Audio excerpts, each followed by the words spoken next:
43 დღე მომიხდა გამოტოვება. 51 დღეა მე და ჩემი მეგობრები ყოველდღე მოვდივართ, ვდგევართ აქ რუსთაველზე და ვაპროტესტებთ ქვეყანაში მიმდინარე პროცესებს. ყველაზე მძიმე ეპიზოდი ალბათ იყო 29 ნოემბერი და 2 დეკემბერი. დაიწყეს დარბევა. ჩვენ ვცდილობდით გაღწევას ტერიტორიიდან, ჩემს გვერდით იყო გოგონა, რომელიც გახდა შეუძლოდ. ის ამბობდა, რომ ზურგჩანთაში ედო მედიკამენტი, მას ჰქონდა ალერგიული რეაქცია. იმდენად მჭიდროდ ვიყავით ერთმანეთთან, მე ვერ ვახერხებდი, რომ გამეხსნა მისი ზურგჩანთა და ამომეღო წამალი. ამიტომ მე მომიწია, რომ მომეხსნა ჩემი აირწინაღი და მეთხოვა შველა.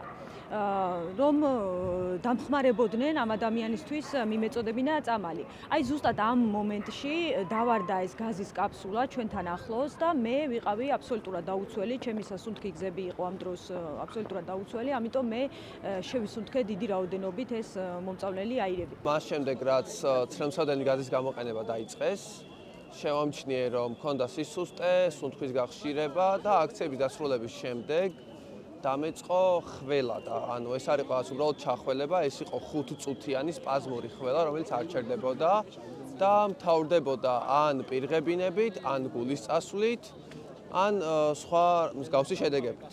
პრობლემები დამეწყო როგორც ყველას მომენტალურად, რა თქმა უნდა ვახველებდი, იყო სუნთქვის გართულება, ცრემლდენა, თავის ტკივილი, მაგრამ უკვე რამდენიმე საათში დაიწყო აუტანელი წვის შეგრძნება სიმძიმე გულმკერდის არეში.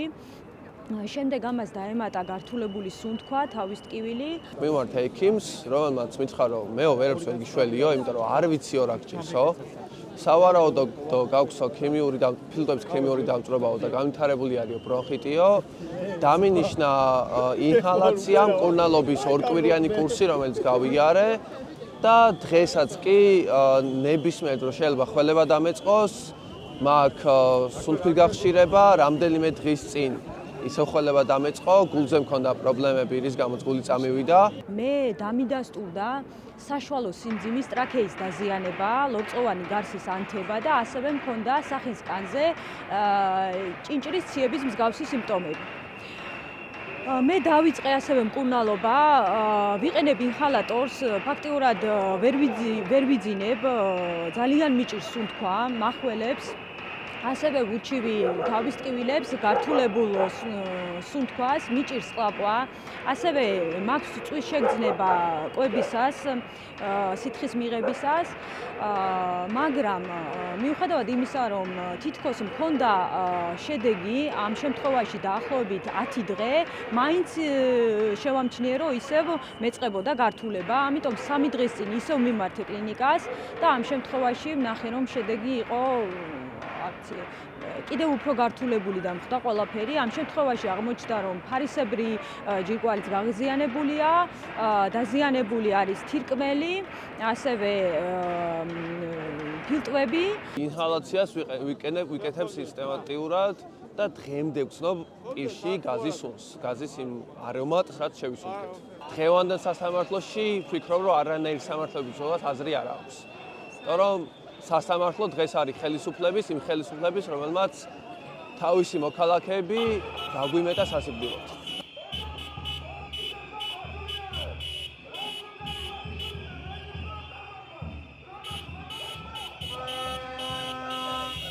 ძალიან მნიშვნელოვანია გაუზიაროთ ერთმანეთს ეს ინფორმაცია, შევაგროვოთ ეს მასალები, აქ მოხდა დანაშაული. აქ ეპატიჟებოდნენ ბავშვებს ნაძვის ხესთან, როცა გაშვებული იყო აქ მომწავლელი აირები. ამიტომ აუცილებელია ამის გამოძიება, აუცილებელია ამის შესახებ ვისაუბროთ. მართალი გითხრათ, ჩემთვის ძალიან ძნელია ყოველდღე აქ მოსვლა. ეხლაც მე მედიკამენტები მიდევს ჩანთაში და მუდმივად მიწევს მათი გამოყენება.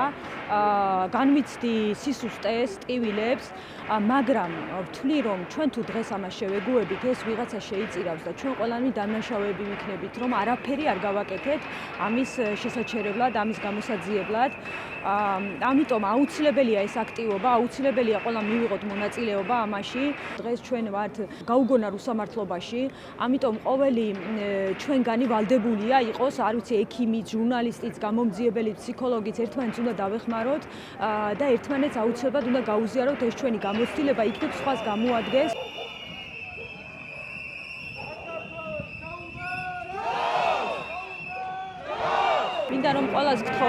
ვისაც გაქვთ მსგავსი პრობლემები, გავერთიანდეთ და ერთად ვიბრძოლოთ სამართლიანობისთვის. ჩემთვისაც ძალიან რთულია 50 დღე, ყოველ დღე მოვიდი აქ ამ სიცივეში, მიუხედავად ამ ჩემი ჯანმრთელობის პრობლემებისა, მაგრამ არ უნდა დავნებდეთ, უნდა ვიპოვოთ ჩვენში ძალა, რომ მოვიდეთ, გავაპროტესტოთ და წინ აღვდგეთ ამ უსამართლობას.